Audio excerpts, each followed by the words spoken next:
It's the O&A virus spreading across America, and we're spreading around America, Anthony.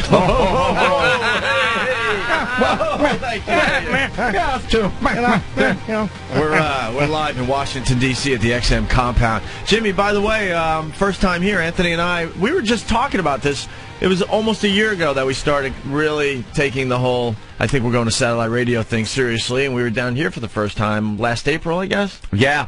Almost a year now. And when we walked through this joint the first time, we were just blown away. You haven't seen anything yet. I haven't seen the whole facility. No, I want to take a look around. Megan showed me like a little bit when we went up for coffee, but there's really, no one's here yet, so it's all dark and creepy. Well, you got to meet the Mexican guy. Yeah. He was getting coffee. He was kind of What's weird. his name? The Mad Mexican? Mad Mexican. But he was the happiest Mexican I've ever met in my life, so why the nickname the Mad Mexican? Could be crazy mad. Doesn't have to be mad angry. Yeah, he's mad. He's like a madman. Yeah, like the mad Mexican world. Right. We met him at the Starbucks machines.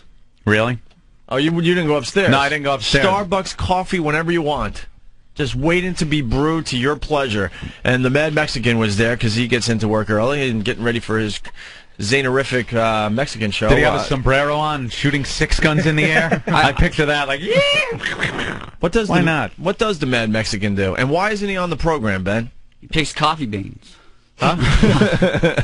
We should get the Mad Mexican on the air. Ben? I don't we think have Ben's everybody really else. listening. Everybody else from XM is making an appearance these couple days. Those are our guests from XM. But did you see the area where NASA hangs out? To make sure the satellites don't crash and burn? In the Captain Kirk chair? Yeah, I did see that. That's nice. Captain Pretty Kirk cool, chair. right? And did you see all the artwork on the, or the photography on the walls and stuff? Some of them are signed. Really Johnny cool. Cash. And I had a sprint to get my bagel, so I wasn't able to really sightsee this time around. And then I had a 2-second conversation with Bob Edwards, and then had to run because we were going back on the air, so I didn't even get to chat. Bob Edwards looks like a vampire. Yeah. He really looks like a vampire. Eddie, let's shoot this fucker.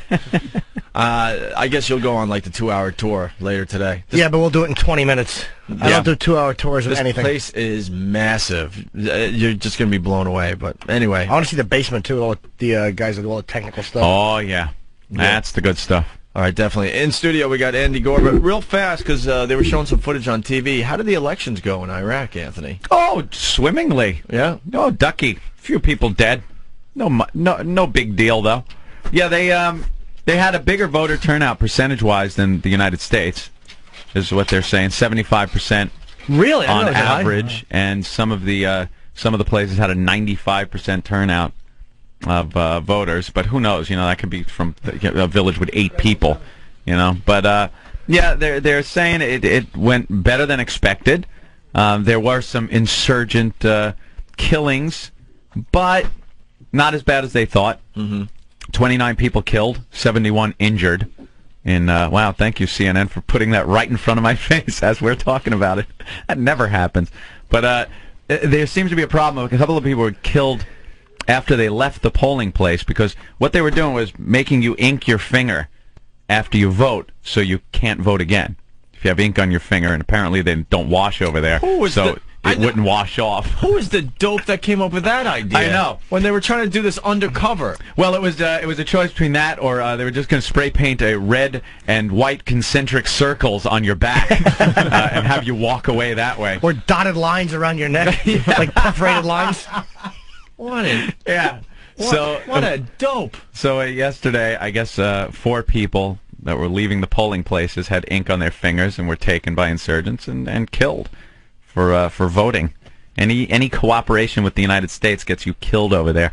There was a guy that was, I guess, bringing food. He was a truck driver that just brought food into some of the military bases. They grabbed him, killed him. So still pretty dangerous over there. I don't think these elections are really going to change that. Bush has said... Why are they all jumping up and down with their rifles, by the way, celebrating? Is that because they're celebrating they could vote? Probably, because the Did you see insurgents that? didn't do much yesterday. They're all on the street corners jumping up and down with their rifles in hand, all happy. You didn't hear about them dancing? They literally reported yesterday that the Iraqis were dancing because they could vote. Because they could vote, so they were dancing. Yeah. Congratulations, by the way, to the liberals. You were absolutely right. They didn't want us there. They want the United States to leave. They want an Islamic State, you dummies on the left. Well, the the vote's in. I guess in 10 days or so they're going to count it and see. But it's such a ridiculous thing. Everyone thinks they're voting for a president, which they're not. They vote for a council.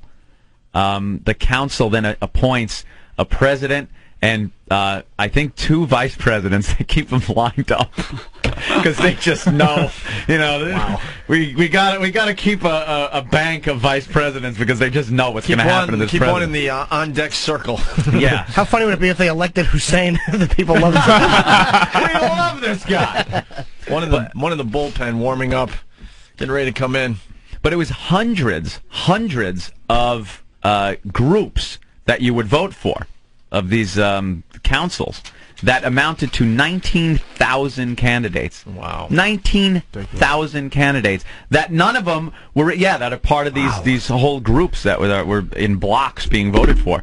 And I guess they'll know in 9 days or so who wins. And they appoint a president, 2 vice presidents, and then another council, and then this one that was voted for gets abolished in a year after they write up a constitution. That has to be ratified. So there's still a lot of stuff going on. Bush has said, though, if they ask for the American troops to leave, that we will leave. So now it's up to the Iraqis who are in charge and who are elected in how long we stay. If they want us to leave the next day, say we don't want you here. So, Bush has said they will pull out. So do you think there's a possibility we could get out of there sooner than later? It would be not. I don't see it under a year because they're pretty much, the timeline here is a year before the actual government that is voted on and put in place is in place, and the Constitution is written and ratified. But until then, I don't see him pulling out. We need Europe, actually, though. We need Europeans to help us train troops, or to help the soldiers train troops. Because the problem is they don't have enough. The training is horrendous. They're the U.S. is doing it all themselves. We need Europe to help. And not going to happen. No, they're starting to actually. John Kerry, I saw an interview yesterday. He was actually good. He said it looks like they're starting to come around because they're all going to want part in the reconstruction. Yeah, so they're going to have to do something. You think France and Germany are going to jump in this? Yeah, to help train troops, I think so. I don't see it within a year. No way I see it within a year. I think so, because the election... only because the elections went better than everybody thought. And look, say what you want about Bush. He's been an idiot about a lot of things, but this one, the U.S. was, all right, kind of correct on it. Didn't go that badly. They did come out. People did come out to vote. The whole world saw the majority of people came out to vote. 9 suicide bombings, which... Actually, in the scheme of things, there's nothing. If you think this was the day the insurgents were really going to, pour it on, it's very symbolic to blow up people that are trying to vote, So if they could only, people died, and that's awful, but if you could only come up with 9 suicide bombings, it's not exactly, the Tet Offensive where we went, oh, my God, they can still put together a real effort as far as an attack goes here. It's 9 suicide bombings on a very important day. They might be making some headway here. It's also got to be so obvious to the rest of the world. It's like, all right, here, people are being able to vote. The U.S. is not just putting somebody in. The Iraqis have the right to vote. Go ahead, vote. And they're coming out going, if you vote, we're going to kill you. That's such a basic thing to tell people that it's very hard for anybody in a Western type of mentality to accept that. That's why Europe, I think, is going to start helping, because it's so obvious. If you vote, we're going to kill you. I mean, you can't just allow that to happen. And the turnout being so high, it's people, going against what the insurgents are saying and saying, look, we do want to vote in and be in charge of ourselves over here. So, yeah. We'll see what happens in the next year. Let's see if the Times reports that accurately, or let's see if the rest of the press gives Bush any credit at all. Any. Well, I obviously, and from the beginning, I really don't enjoy watching our soldiers over there getting these people their freedom. I don't think they deserve it. Agreed. I think if they really wanted freedom, and I think if we're ever going to, in the future, help a country that wants to be free, they should be the ones to initiate it. Yep. If they're really fighting for freedom over tyranny, and they ask us for help, that's one thing. If we go in there and determine that these people need to be free when they haven't lifted a finger against an oppressive leader in years, they don't deserve it. Freedom is something that has to be deserved and worked for before someone comes swooping in and helping you out, And this is what I resent. But the argument is, though, they were just, scared and held. Unfortunately, that's the game, dude. It's like America, though. There's a lot of changes that need to be made in America, but we're not rising up. We're too busy trying to survive and take care of our families. America isn't in a position where the populace really needs to rise up and take over. Right.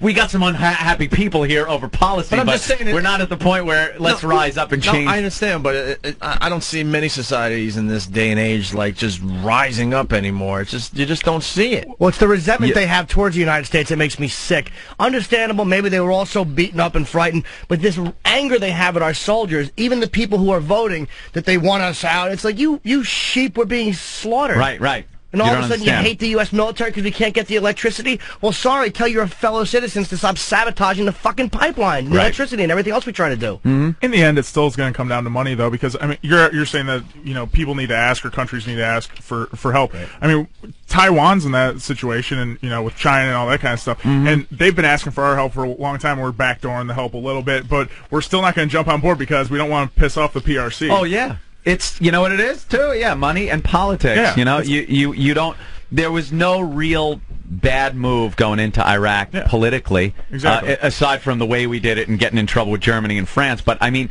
you're not going to piss off some other country that really doesn't want you going in there for their own interest, you know? Something like Taiwan, you don't want to piss off China. Exactly, but Taiwan's asked for our help, and, we're like, oh, okay, we'll help you just enough. There's genocide going on in Africa, a few countries in Africa, and we won't go over there because there's really nothing in there that interests us. But who's the first one to call it a genocide? Colin Powell, the only one, I think, in Sudan to call it a genocide. The rest of the world, Europe, they do nothing. The UN is worthless. They just send observers to watch what's going on. They're utterly worthless. They were worthless with Slobodan Milosevic. They do nothing. They're ineffective. Yeah. The U.S. is the first ones to say something that it was a genocide, which is a big slap to the face of that government. But we won't, we tried it once, trying to deliver them food in Somalia and get the food to the people that needed it to help them out. But, that went well. Yeah, because it's the Americans are the evil ones. Yeah, because we're the bad guys. And because of that, you're not going to see us going into Africa anytime to help them out. And there's just people being hacked apart with machetes on a daily basis. Yeah. That makes Iraq look like Disneyland, what was happening over there. But it's not really within our interest to go over there. It's within our interest to, even if a lot of people say it's for oil, it's not oil. No. There is a need for stability in that area, like Bush said. It would be nice to have a stable country there, but I don't see that happen in the near future. Even if they went balls out for a democracy, and it completely worked, and they're voting and running themselves, they're surrounded by savages that it will not change the area. Don't you think he also thought all the countries would fall, too? What, like all of a sudden Syria and kind of like the whole communist thing where, all of a sudden you get a foothold in there and everyone's going to go, look how wonderful democracy is, let's change to But don't you think the Bush administration was thinking, we'll set an example. Set an example and everyone, the whole reach, I know that's crazy, but he thought that other countries would follow suit in that area, Probably. don't you think? Probably. He's a little naive, I think, in his thinking of how this whole thing is going. The whole communist thing, it was easy, One country goes down and everyone else is like, oh, hey, look what we could do, right? When the big guy goes down, that was it. But it's a whole different animal. And I do mean animal over there. Those people are just beastly. Believe me, I have hatred of the way they look at the U.S. soldiers, too, who eventually, look, you did free you from this monster, and I'm tired of the resentment. I almost understand it from the Sunnis, because they're the ones losing out, because Saddam was their guy. Yeah. But the rest of Iraq that just hates U.S. soldiers, and sorry you were emasculated by this guy, and then the U.S. came in, and basically, militarily, it was a very easy operation to remove that military. Yeah. And hey, sorry that you got your asses kicked, and we showed them crawling out of a hole. That's going to be embarrassing for a country. This is the guy that did this to you, the one that was crawling out of a hole hiding. And meanwhile, he was living in palaces, one of the richest countries on the face of the earth because of their oil, and the population was living in mud huts. There was no sharing the wealth under Saddam. If things went perfectly and a democracy is put in place and the potential for money is pumped out of Iraq and given back to the people in the way of power plants and water and everything people need, schools, that place would be amazing. But that's all the leaders over there. Yeah. I mean, the same when Arafat ran the deal. I mean, they say that he had over multiple billions of dollars. Yeah, here's stealing from the PLO that was meant to go to develop schools and things like that. Saddam did the same thing. It's just ridiculous. Yeah, we're evil. We're money hungry, corrupt, but their leaders keep all this wealth away from their people who just who struggle just to survive, and then their answer is, look how the decadent American lives while you toil in your mud hut. Yeah. Meanwhile, it's their leaders themselves that are pocketing all the money. Exactly. Amazing. Tyson Walter, very intelligent conversation over there. No. I like actually how he had the map of Iraq with the X's and O's on it, and how we were sweeping around and stuff. Pointer. It was pretty good. He was doing his John Madden Put in the cross-dog blitz. It worked well. Do a 3-4 defense on Syria. What? Yeah, see, we were flanked the Republican Guard here, and we come through here, and boom! Yeah. And then they get a penalty for roughing the quarterback when they lop off his head and hold it up and babble that awful language they speak. Awful language. Clicks and whistles. Hey, the angry Mexican is here. Oh, cool. That we met at the Starbucks machine. We just got to say hi. The angry Mexican, is that what they call the Mad Texican is who it is. The Mad Texican. I'm from Texas. Wait, you're the Mad Mexican, right? Yeah, I'm the Mad Mexican. Wait, is his mic on? Oh, no, now it is. There we are. There you go. Oh, now it is. Okay, welcome to this side of the world, man. You guys are over on the other side of the planet, right? New York, other side of the planet, sure. Okay, well, you're on this east side of the planet. So, that's close enough. So what makes you the Mad Mexican? Well, I've been doing this for about 25 years, and there's been no bloodshed or exchange of gunfire, so I'm pretty... But you seem like the happiest guy we've met at XM. I do okay. So jovial. Yes. Jovial, if I Hi, must say. Hi, Jim! How are you? All right, good to see you again, Jim. I saw Jim and Thank we were trying to be wide-eyed this morning. Day. Trying to wake up here. No, I'm doing all right. I'm doing the original Mexican channel, like XM92. Yeah. It's called Águila, which means eagle, the eagle. Okay. But in Spanish. And we're doing it bilingually, and we're having a good time. And like I said, we're... somebody's coming in here with something. Headphones. There you go. What are these? So what is it, like Mexican pop? It's no, on the Mexican pop channel. It's kind of like Wait, that one is Alegría, is what it is. It's there's a Mexican pop channel. It's Latin I thought pop. I knew all the channels on XM Satellite Radio. Okay, Latin pop is what it is, and that one has. All right, screw them. They're not here. Let's talk about your Yeah, channel. the hell with them. Yeah. Hey, could you The hell with them. could you help me translate? Because I'm currently buying some property from Eric Estrada. So if you can help me go over and see if it's a good deal or not. Yeah, sure, we'll check it out. Are you, no problem. Are you going to be talking about Eric Estrada on the show today? The interpreters, but of course. Yeah. Okay, we don't. He just brought it up, so that gives me some more ammunition to throw at the guy. Eric Estrada. What's the Eric Estrada story? Oh, the guy, what a shyster. He's been advertising in English and in Spanish for property in, where is it, in California? California and Florida. And it turns out these are not, since nothing is highlighted here, these are not the best properties. They are, there's no electricity being run to a lot of them. They're an hour from the beach that is shown on the commercial, and they're a half hour from the lake that they show in the commercial. So basically, they're just raping people. Yeah, a picturesque lake depicted in California Pines ad is actually 30 miles from the development. And California, Florida, many of the properties are so far out in the boondocks, there's no paved roads, no sewer, water, or power hookups, yet they're still priced sky high. I've seen these spots where Eric Estrada gets on, you can live in this beautiful community. And he shows, like, all these houses, and there's a disclaimer on the bottom that says, houses pictured, not included, not there. Homes shown are examples only. They are not located in California Pines and do not represent the actual homes for sale in this program.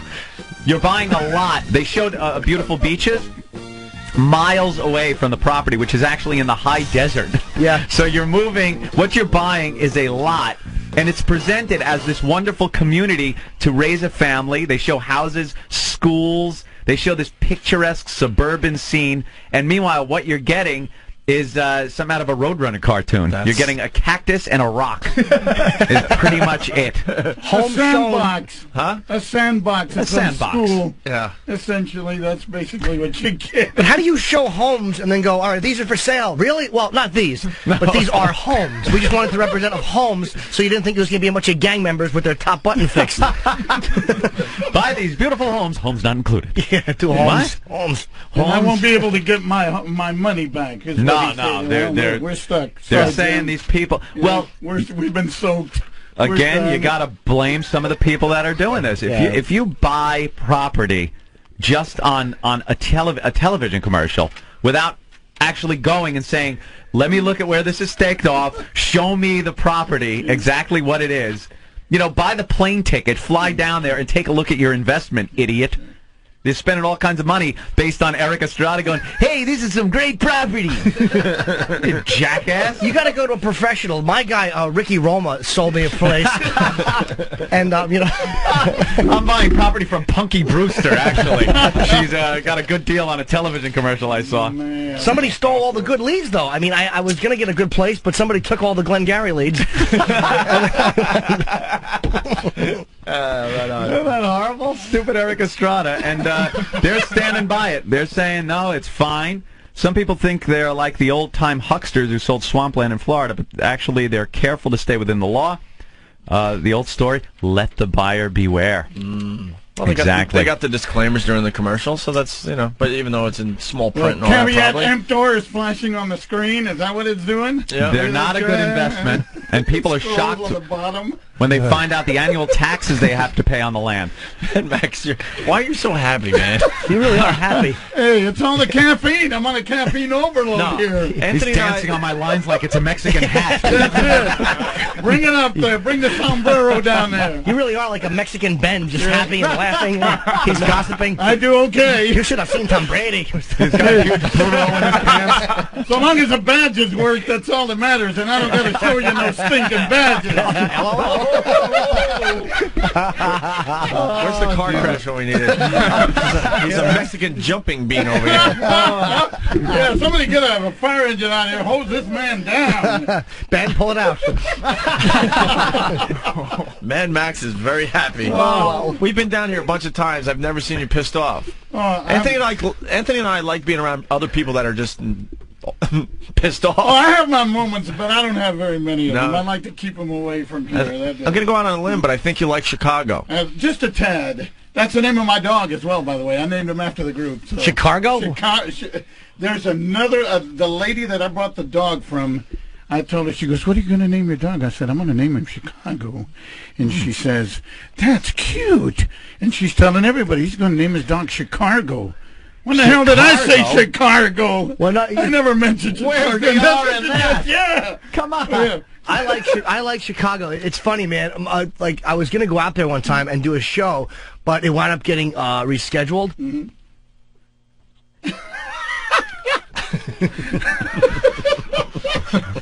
I named my dog Steely Darn.